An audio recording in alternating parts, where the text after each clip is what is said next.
Welcome and welcome back to my channel study with Lajmisha. कैसे हैं आप लोग? उम्मीद करती हूँ कि आप लोग सब अच्छे होंगे, स्वस्थ होंगे, भले चंगे होंगे।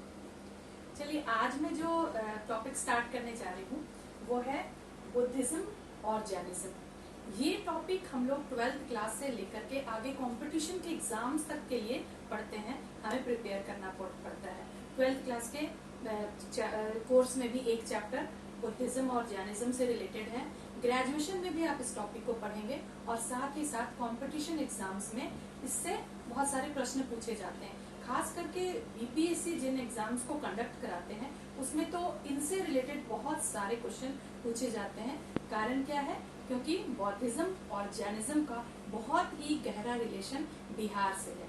बिहार के अलग अलग प्रदेशों से इनका संबंध है। तो आइए सबसे पहले हम लेते हैं बौद्ध धर्म को। बौद्ध धर्म के संस्थापक कौन थे, उनका जन्म कहाँ हुआ था, उनके बचपन का नाम क्या था, वो किस कुल के थे या किस वंश के थे, आखिर उन्होंने सनातन धर्म से हट करके एक अलग धर्म को अपनाने या उस धर्म को पूरी दुनिया में फैलाने के बारे में क्यों सोचा। इस विचारधारा को समझते हैं इस वीडियो में। इस वीडियो में मैं आपको कुछ स्लाइड्स के माध्यम से उनकी गौतम बुद्ध की जीवनी के बारे में बताऊंगी। शायद आप उसे अच्छे से समझ जाइएगा। आइए हम शुरू करते हैं।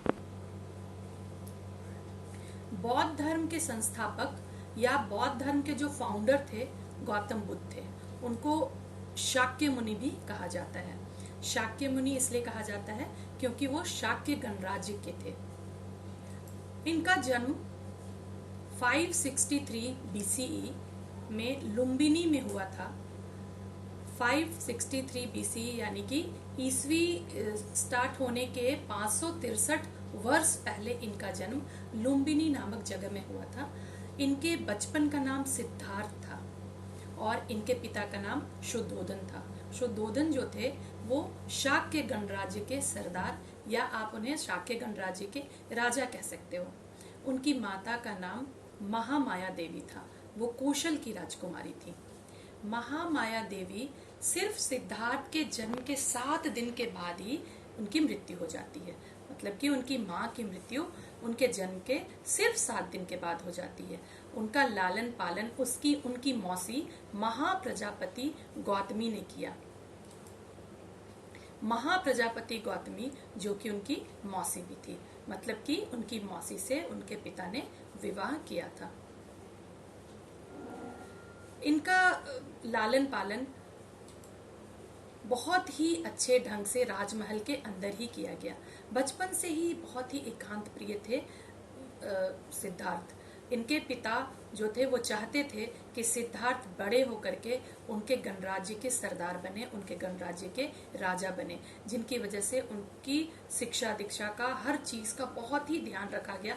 लेकिन एक बात की शुद्धोधन ने, सिद्धार्थ के पिता ने, उनको राजमहल से बाहर निकलने नहीं दिया। जितनी भी सुख सुविधाएं थी सब कुछ उन्होंने महल के अंदर ही उन्हें प्रोवाइड कराया गया। शस्त्र और शास्त्र का बहुत अच्छा ज्ञान कराया गया। अलग अलग गुरु आए और उनको शिक्षा दीक्षा में दक्ष किए। इस तरह से सिद्धार्थ का जीवन, बचपन का जीवन बहुत ही अच्छे ढंग से बीता।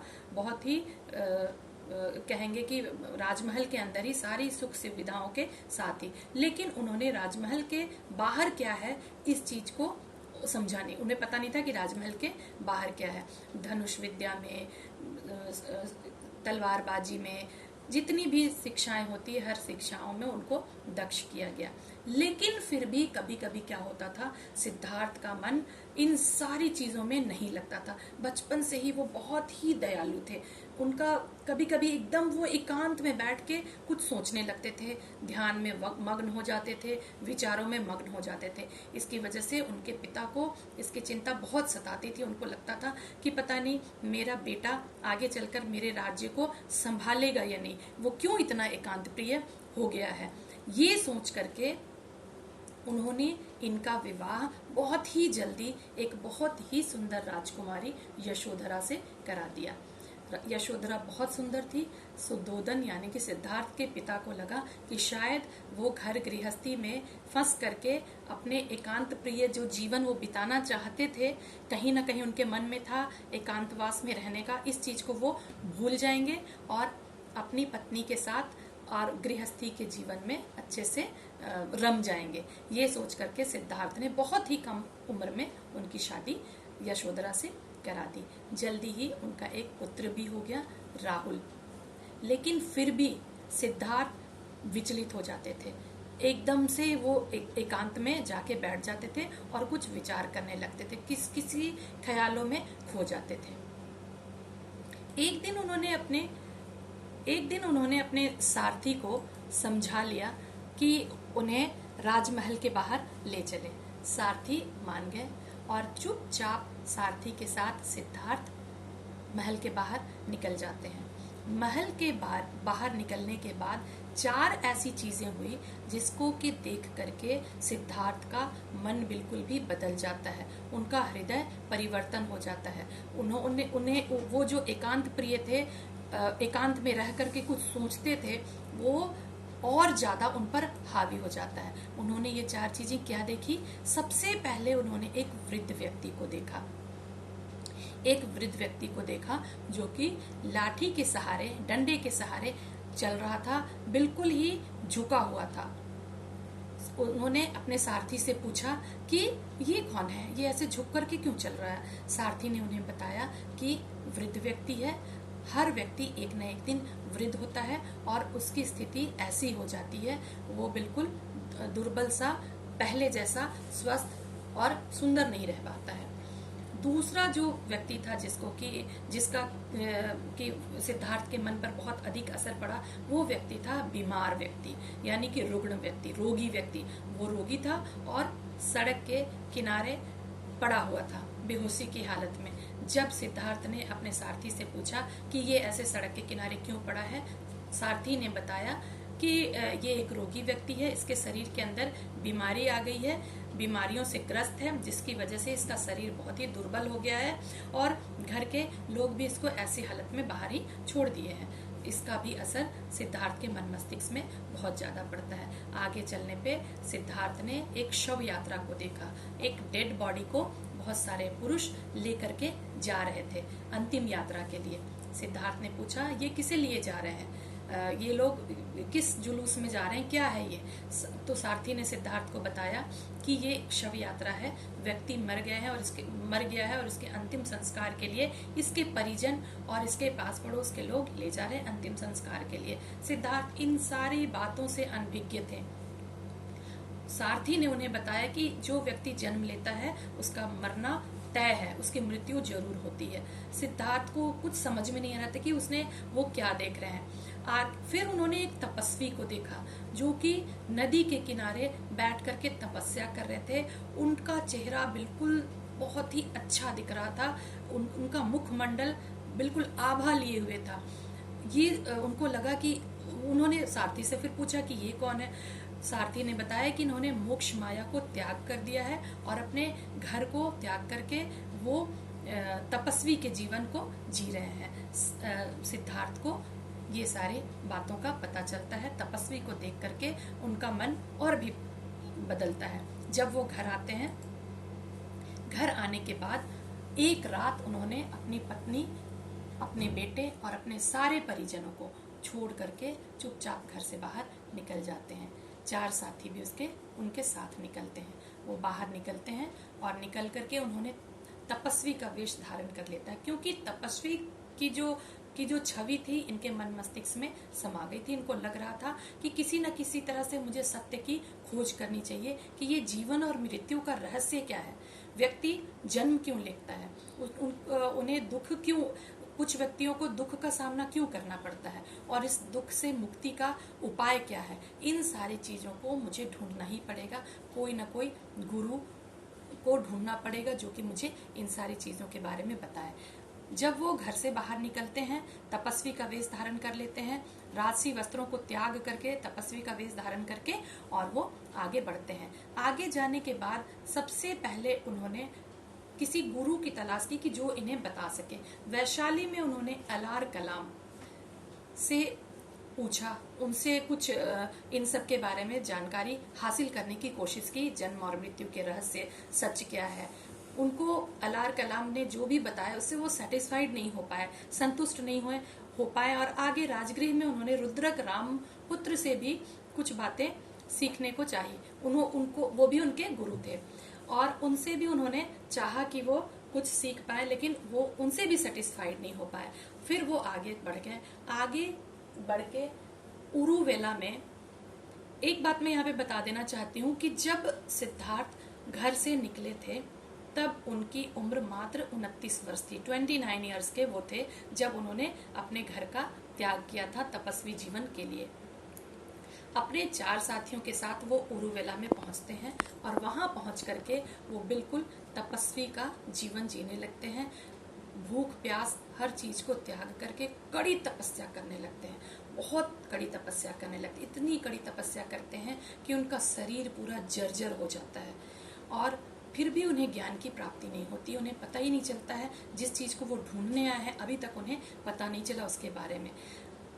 उनको फिर लगने लगता है कि अगर मैं इस तरह से ऐसे तपस्वी इतना ज्यादा कठिन तपस्या करते करते अगर मेरी मृत्यु हो गई तो मुझे ज्ञान की प्राप्ति भी नहीं होगी और इसका कुछ फायदा नहीं होगा। मुझे इस कठिन तप को त्यागना होगा। ये सोच करके उन्होंने सुजाता नामक कन्या के हाथों से खीर खाया। सुजाता नाम की एक स्त्री थी, उन्होंने उन्हें खीर दी और उन्होंने खीर को खाया। उनके जो साथी थे उन लोगों ने उस टाइम से सिद्धार्थ को ढोंगी समझने लगा कि ये ढोंगी हमारे साथ आ गया है, इससे तपस्या वगैरह कुछ भी नहीं होगा। ये सोच करके चारों साथियों ने इनका साथ छोड़ दिया।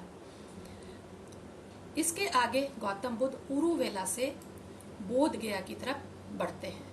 बोध गया, बहुत बेचैनी की हालत में वो बोध गया पहुंचते हैं और वहां पर पीपल के वृक्ष के नीचे, पीपल के पेड़ के नीचे बैठ करके वो तपस्या करना शुरू कर देते हैं। बैसाख पूर्णिमा के दिन उन्हें ज्ञान की प्राप्ति होती है। उस समय उनकी आयु 35 वर्ष की थी, 35 इयर्स की थी जब उन्हें ज्ञान की प्राप्ति होती है। कठिन हम कह सकते हैं बहुत ज्यादा मेडिटेशन और तपस्या करके उन्होंने ज्ञान को प्राप्त किया था। अपने अंदर से ही उन्हें ज्ञान की प्राप्ति हुई थी। उन्हें पता चला जीवन और मृत्यु का रहस्य।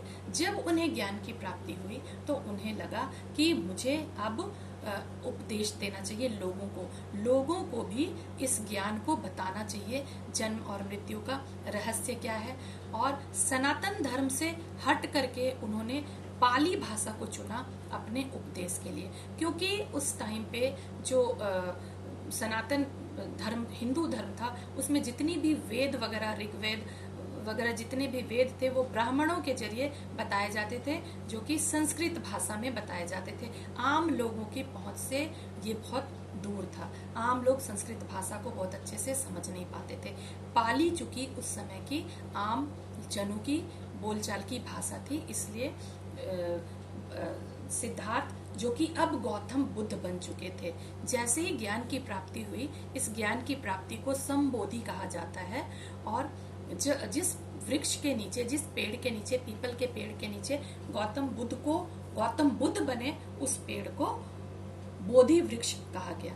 अब गौतम बुद्ध अपने उन्हीं 5 साथियों को, जिन्होंने उन्हें ढोंगी कह के उरुवेला में उनका साथ छोड़ दिया था, सबसे पहला उपदेश इन्हीं 5 साथियों को देते हैं। और ये पहला जो उपदेश था, ये धर्म चक्र प्रवर्तन के नाम से जाना जाता है। 5 साथियों को उन्होंने अपने जो भी सच को ढूंढा था, उन्होंने जिस भी ज्ञान को ढूंढा था उसको बताया, दुख का कारण बताया, हर चीज को बताया। इसके बाद यहाँ से उनकी यात्रा शुरू होती है। उन्होंने बौद्ध धर्म बताया, अपने जिस विचार को दूसरे लोगों तक, सभी लोगों तक पहुंचाने की कोशिश करने लगे, उसको इन्होंने बौद्ध धर्म का नाम दिया। और जो भी वहां पे उन्होंने एक संघ को भी स्थापित की। मतलब एक ऐसा संघ जहाँ पे कोई भी लोग आकर के और ज्ञान को ले सकता था, उपदेश लेकर के बौद्ध धर्म का पालन कर सकता था। बौद्ध धर्म के बहुत सारे नियम बताए गए और बौद्ध धर्म को सबसे बड़ी बात है कि गणतंत्रीय बनाया गया, यानी कि हर तरह के लोग इसमें आकर के भाग ले सकते थे। जिस तरह की ब्राह्मण धर्म में, या हम सनातन धर्म या हिंदू धर्म कह सकते हैं, वहाँ पे सिर्फ ब्राह्मणों को वेदों को पढ़ने का हक दिया गया था उनको, और वहाँ पे शूद्रों और महिलाओं को शिक्षा का अधिकार नहीं दिया गया था। लेकिन बौद्ध धर्म में शूद्रों को भी अपनाया गया। बाद में आगे चल करके आनंद के कहने पर महिलाओं को भी शामिल किया गया संघ में। जो सबसे पहली महिला थी जिनको संघ में शामिल किया गया, वो महाप्रजापति गौतमी थी, जो कि गौतम बुद्ध की मौसी या माँ कह सकते हैं। जो पालन पोषण किया था गौतम बुद्ध का, वो माँ महाप्रजापति गौतमी थी। गौतम बुद्ध कुल 80 वर्ष तक उनका जीवन काल रहा।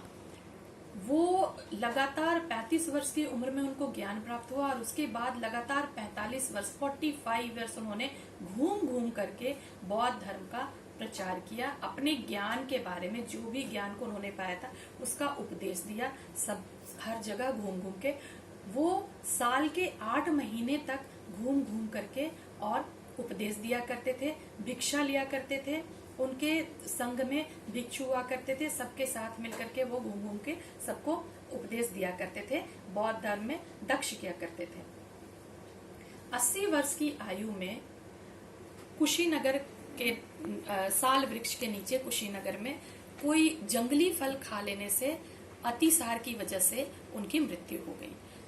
ऐसा माना जाता है कि शायद चंदू सुनार के घर पांव में उन्होंने कोई जंगली फल खाया था, जिसका की असर उनको हुआ, और 80 वर्ष की अवस्था में उनकी मृत्यु हो गई।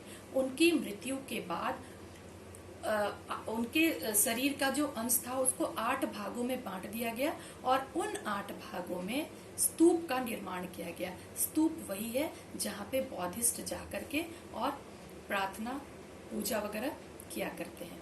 इसके बाद ये तो मैंने आपको बौद्ध धर्म से रिलेटेड स्लाइड के माध्यम से, यहाँ तो मैंने आपको गौतम बुद्ध की जीवनी के बारे में बताया। अब आगे चल करके बौद्ध धर्म का प्रचार प्रसार कैसे होता है, ये मैं आपको बता दूं कि गौतम बुद्ध के जीवन काल तक उन्होंने जितने भी उपदेश दिए उसको लिखित रूप में नहीं रखा गया। उनकी मृत्यु के बाद उनके शिष्यों ने, जो उनके फॉलोअर्स थे, उन्होंने उनके उपदेशों को लिखित किया, यानी कि उसको रिटन वे में फिर रखा।